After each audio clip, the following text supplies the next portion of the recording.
Hello guys, how are you doing? This is Rob of Rule of Two Review. Welcome back to the channel and happy day after Thanksgiving for my fellow United States folks. I hope you had a great day yesterday with a bunch of friends and family and food and drinks and football and all of that fun stuff that we do out here when it's Thanksgiving. So what I want to talk with you guys about today is a little bit of a continuation from my last video, and I want to kind of analyze Nintendo's holiday situation this year in 2023. With the assumption, which, let's be fair, an assumption is really all we can go on. But with the assumption that next holiday, the Switch will not be Nintendo's only console on the market.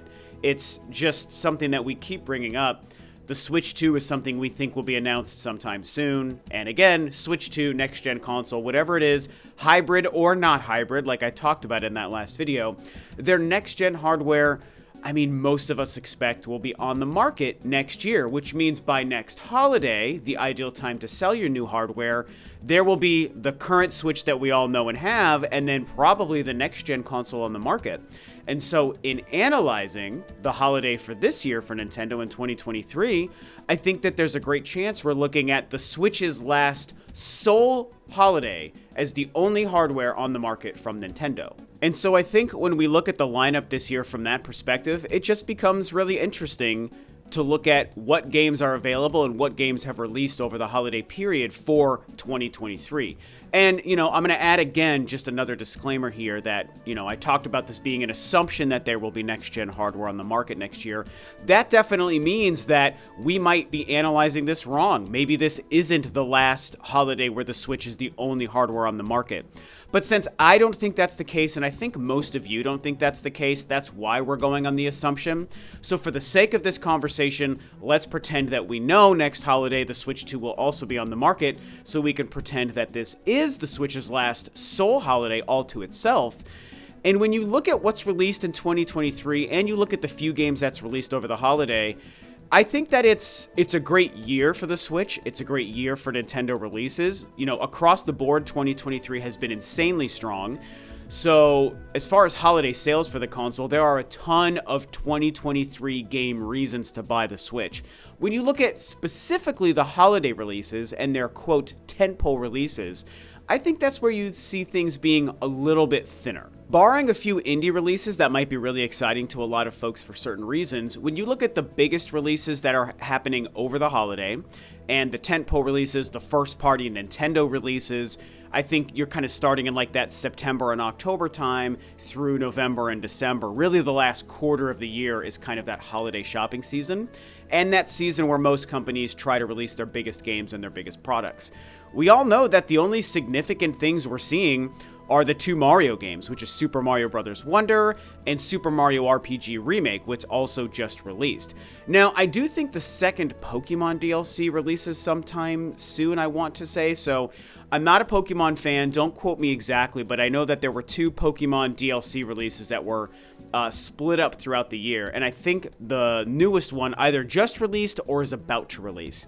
So as far as DLC goes, you could throw that into the holiday mix as well, coming directly from Nintendo. And so for me, I see the overall holiday release, again, we're not talking about the entirety of 2023 right yet, but as far as just the holiday releases of Mario Wonder, Mario RPG, and Pokemon DLC, I find it to be an okay final holiday, because Super Mario Wonder is an amazing game. It was better than I expected it to be, and I had pretty high expectations. I think it's just fantastic. I think it's the best Mario game released on the Switch across the board. I like it more than Mario Odyssey, as I also discussed in a video. So Mario Wonder is fantastic, but also being a 2D Mario game means it doesn't bring the same kind of hype that a 3D Mario game would bring. And this is coming from a guy who likes it more than Mario Odyssey. So I'm not making a claim on if it's a better or worse game or how you should feel about that. I'm just saying the hype and the general excitement around a new 3D Mario is going to be more exciting than a 2D Mario. And so Mario Wonder is a huge feather in Nintendo's cap for this potential final holiday for the Switch. But then you get to the RPG Remake, which I have yet to play. I will be picking it up soon, but I'm kind of waiting and going through some backlog games right now. The general response has been very positive from fans. Reviews were strong. I know I saw the Metacritic sitting around at 83 or so. It might have changed since then, but when it released, that's what it was at. So it's in the the mid-ish 80s, and that is a good game for sure. But it's not like a massive crazy game that's going to like change anyone's opinion of a console lineup or a holiday purchase decision. That's just a really good Mario game that happens to also be a remake of an older game.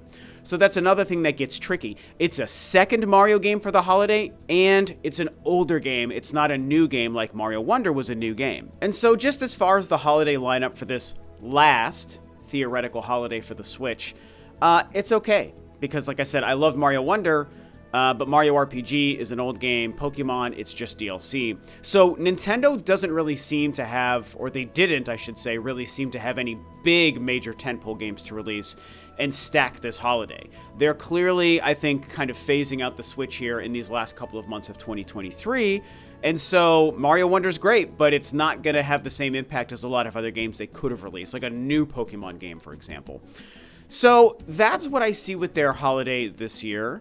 Now, when you look at 2023 as a whole, that's a different story. So maybe anyone who has waited until November or December of 2023 to finally buy their first Nintendo Switch, right? Near the end of the 7th year of the console, it's finally time for someone to decide to pick it up. You look at the whole year, and it's like, man, they had a great year. They released a new Fire Emblem game at the very beginning of the year. They released the Advance Wars remake, which people were very excited about. Not my kind of game, but it was definitely a big deal for some folks. They released another Kirby remake or remaster, what have you, at the beginning of the year as well. And then we have their other big games. They released a new Zelda, a great, incredible Game of the Year nomination-worthy Zelda game, like at a 96 Metacritic, an incredible game. They released Pikmin 4, which was also fantastic and better than a lot of people expected it to be. I think I've decided that I prefer Pikmin 3. Even though Pikmin 3 is much harder and a little bit more frustrating, I just think that game is incredible because of the gamepad. So I've always sung that game's praises, and I do think that as much as I love Pikmin 4, I slightly prefer Pikmin 3. But Pikmin 4 is a great game, and it did very well on the Switch so far. And then you add in the 2 Mario games at the end of the year, right? So Fire Emblem, Kirby Remaster, Advance Wars Remake, Zelda, Pikmin, Mario Wonder, Mario RPG, and then some Pokemon DLC beyond that. And I might even be brain farting 1 or 2 games, so forgive me if I'm forgetting a few.